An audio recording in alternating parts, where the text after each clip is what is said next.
रामायण की महान कथा सिर्फ राम और सीता की कहानी नहीं है।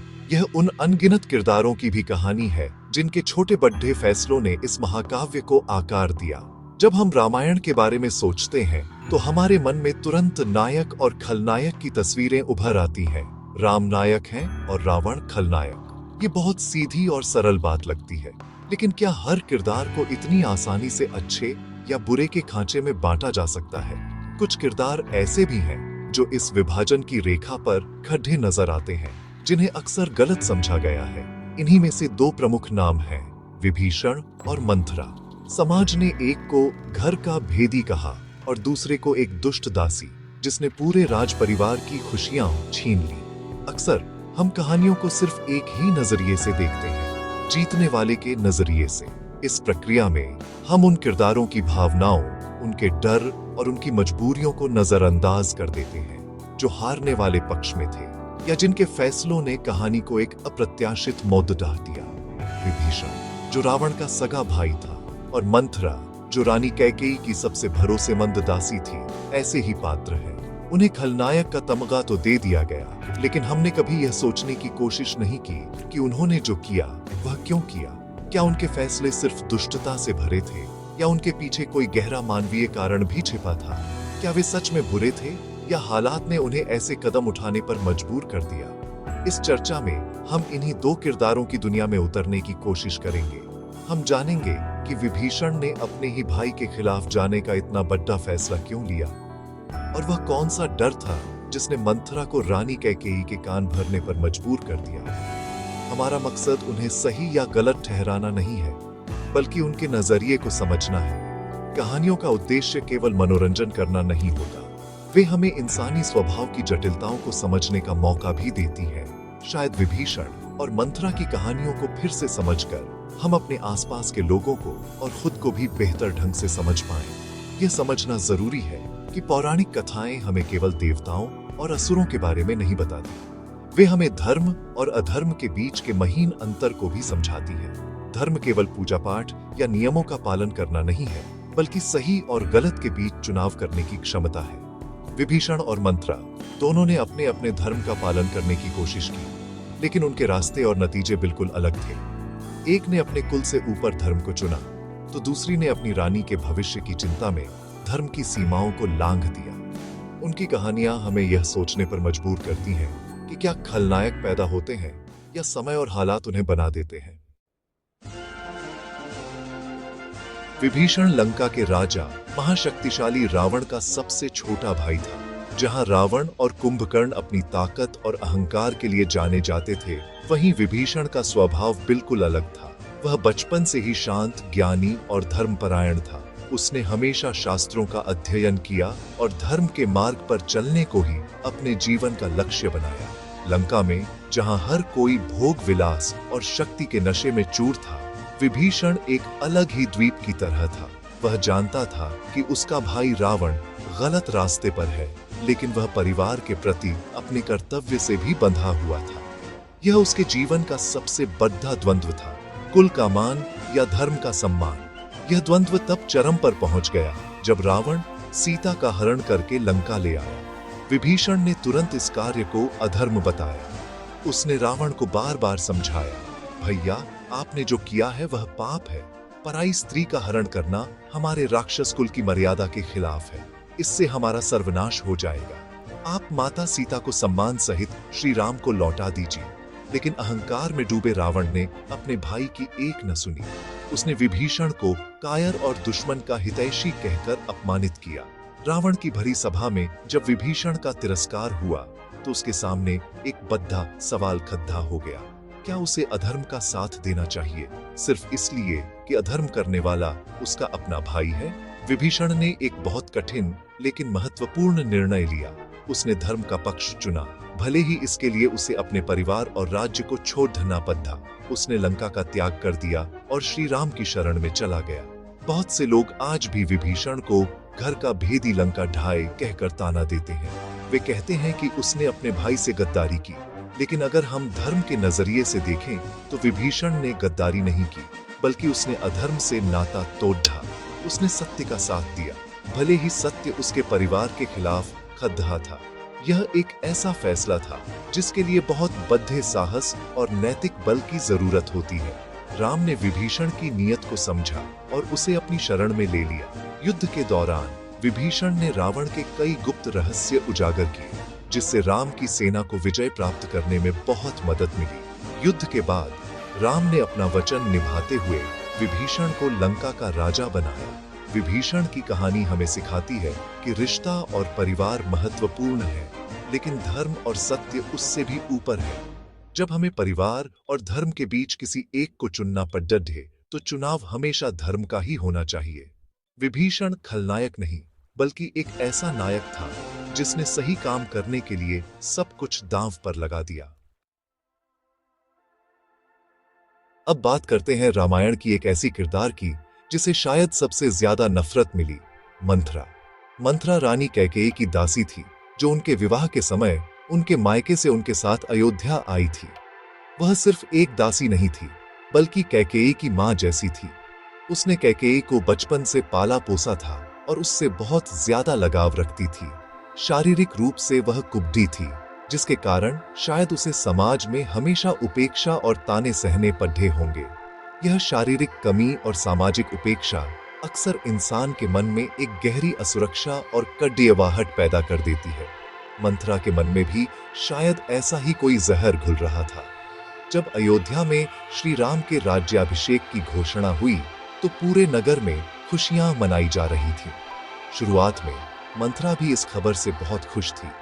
उसने कैकेयी को यह खुशखबरी सुनाई, लेकिन जल्द ही उसके मन में एक डर ने घर कर लिया। उसे लगा कि अगर राम राजा बन गए तो कौशल्या का महत्व बढ़ जाएगा और कैकेयी की पूछ कम हो जाएगी। उसे यह भी डर था कि राम के राजा बनने के बाद भरत को हमेशा के लिए एक सेवक बनकर रहना पड़ेगा। उसे अपनी रानी कैकेयी का भविष्य अंधकार में नजर आने लगा।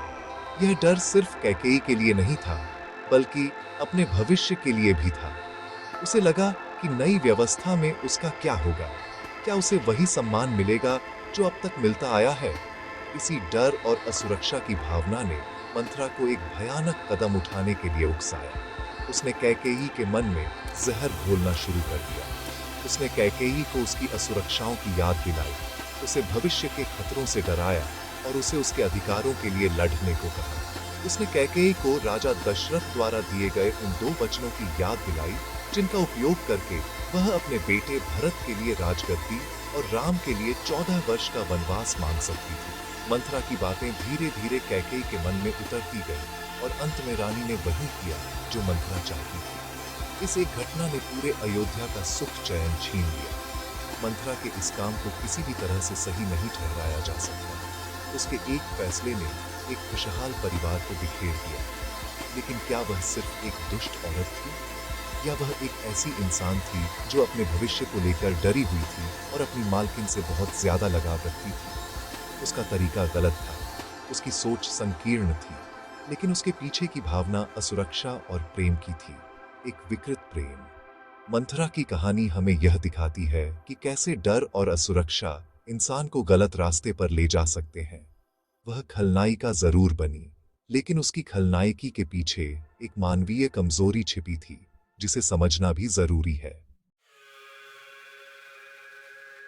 चुनावों के पीछे की सच्चाई अक्सर सतह से कहीं ज्यादा गहरी होती है। कर्तव्य बनाम डर। विभीषण और मंथरा दोनों ने अपने जीवन में बड़े और प्रभावशाली चुनाव किए। इन दोनों के फैसलों ने ही, सच कहूं तो, रामायण की पूरी कहानी की दिशा बदल दी। मगर उनके चुनावों के पीछे की वजहें जमीन आसमान जितनी अलग थी। विभीषण का चुनाव कर्तव्य और धर्म पर आधारित था। उसे अच्छी तरह पता था कि उसका भाई रावण अधर्म के रास्ते पर है। सीता का हरण एक पाप था और इस पाप में भागीदार बनना उससे भी बड़ा पाप होता। विभीषण के सामने 2 कर्तव्य थे, एक भाई के प्रति और दूसरा धर्म के प्रति। उसने धर्म के प्रति अपने कर्तव्य को बड़ा माना। उसका नजरिया बेहद व्यापक था। वह सिर्फ अपने परिवार के बारे में नहीं, बल्कि सही और गलत के शाश्वत नियम के बारे में सोच रहा था। विभीषण का फैसला निस्वार्थ था। उसने अपने भाई का साथ छोड़ कर अपनी जान तक को खतरे में डाल दिया। उसे नहीं पता था कि राम उसे स्वीकार करेंगे या नहीं। उसे यह भी नहीं पता था कि युद्ध का परिणाम क्या होगा। फिर भी उसने सत्य का मार्ग चुना क्योंकि उसकी अंतरात्मा यही कहती थी। उसने क्षणिक लाभ या पारिवारिक मोह के बजाय शाश्वत मूल्यों को महत्व दिया।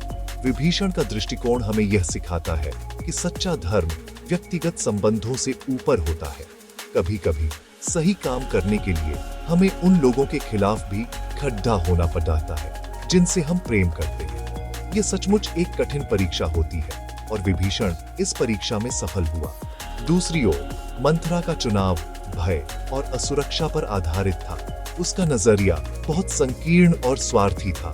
वह केवल अपनी रानी और अपने भविष्य के बारे में सोच रही थी। उसे डर था कि राम के राजा बनने से उसकी और कैकेयी की स्थिति कमजोर हो जाएगी। उसने पूरे राज्य या धर्म की भलाई के बारे में बिल्कुल नहीं सोचा। उसका पूरा ध्यान इस बात पर था कि सत्ता का केंद्र कैसे बदला जाए ताकि उसकी अपनी स्थिति सुरक्षित रहे। उसका फैसला एक तरह के अंधे लगाव और व्यक्तिगत असुरक्षा से पैदा हुआ था। वह यह नहीं देख पा रही थी कि उसके इस छोटे से स्वार्थ के कारण कितना बड़ा अनर्थ हो सकता है। मंथरा की कहानी हमें दिखाती है कि कैसे डर इंसान की सोचने समझने की शक्ति को खत्म कर देता है। जब हम डर में होते हैं तो हम सही और गलत का अंतर भूल जाते हैं और केवल अपनी सुरक्षा के बारे में सोचते हैं। मंथरा ने भी यही किया। उसने कैकेयी के मन में जो जहर घोला वह असल में उसके अपने मन का डर था। विभीषण और मंथरा के किरदार हमें एक ही सिक्के के दो पहलू दिखाते हैं। एक ने डर और मोह को त्याग कर धर्म को चुना, जबकि दूसरी ने डर और मोह में फंसकर अधर्म का रास्ता अपनाया। दोनों के चुनाव हमें सिखाते हैं कि हमारे फैसले हमारी सोच और हमारे नजरिए का आईना होते हैं। रामायण के ये दो पात्र विभीषण और मंथरा हमें एक बहुत गहरा सबक सिखाते हैं। वे हमें बताते हैं कि किसी भी इंसान को सिर्फ अच्छा या बुरा कहकर खारिज नहीं किया जा सकता। हर इंसान के अंदर अच्छाई और बुराई दोनों की संभावनाएं होती हैं। हर व्यक्ति के भीतर एक विभीषण भी है जो उसे धर्म और सत्य के मार्ग पर चलने के लिए प्रेरित करता है, और एक मंथरा भी है जो डर और असुरक्षा के कारण उसे गलत रास्ते पर धकेल सकती है। हम कौन सा रास्ता चुनते हैं, यही हमारे चरित्र को परिभाषित करता है। विभीषण ने अपनी अंतरात्मा की आवाज सुनी, जबकि मंथरा अपने डर के आगे हार गई। जब हम किसी को जल्दी से खलनायक या गद्दार कह देते हैं तो हम उसके हालात और उसके नजरिए को समझने की कोशिश नहीं करते। विभीषण को अगर हम सिर्फ घर का भेदी कहेंगे तो हम उसके धर्म संकट और साहस को नहीं देख पाएंगे। इसी तरह अगर हम मंथरा को सिर्फ एक दुष्ट दासी मानेंगे तो हम उसके मन की असुरक्षा, उसके सामाजिक तिरस्कार और अपनी रानी के प्रति उसके विकृत प्रेम को नहीं समझ पाएंगे। ये पात्र हमें सिखाते हैं कि सहानुभूति और समझदारी बहुत जरूरी है।